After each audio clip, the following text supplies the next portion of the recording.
Бирөөгө катуу айткандан чочуп калдым. Бирөөгө катуу сүйлөп койсом эле ал өлүп калчу болду, же туугандары өлчү болду. Мисалы, акыркы 3 жыл баягы чоң капыр Камчы Көлбаев жөнүндө тилдеп катуу айта бердим эле. Акыры аны өлтүрүп тынышты.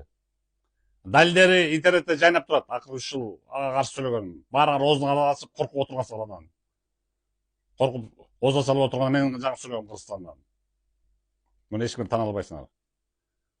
Интернет деген чоң архив турат. Толтура турат жерде. Акыркы 3 жыл аны тирүү кезинде сүйлөгөм.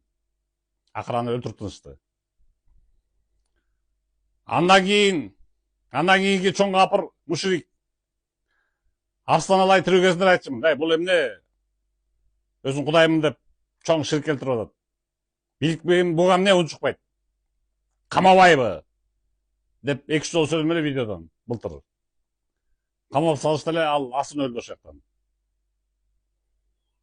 Мындан 8 жыл мурда Атамбаевдин заманында ГКМБ мени келип Камачыда астыңкы этажда жашаган бир орус мага душмандашып жүрчү. Жүгүрүп келип табалаган. Ушуну көрмөксүң деп.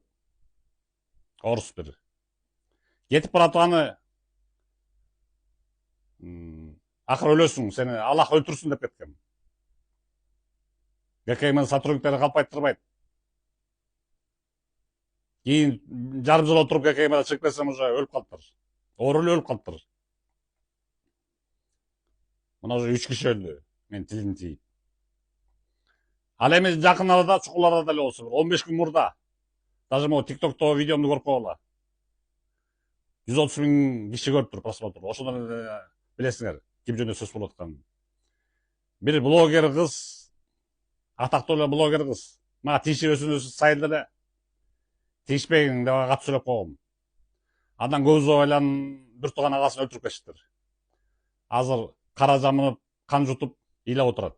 Экинчи блогер болойм деп сүйлөнүп отурат дейт. Ошондуктан бирөөгө катуу сүйлөгөндөн да чочуп калдым өзүм дагы. Илгери кыргыздар айткандай, тилимде мөөр бар окшойт. Ушунака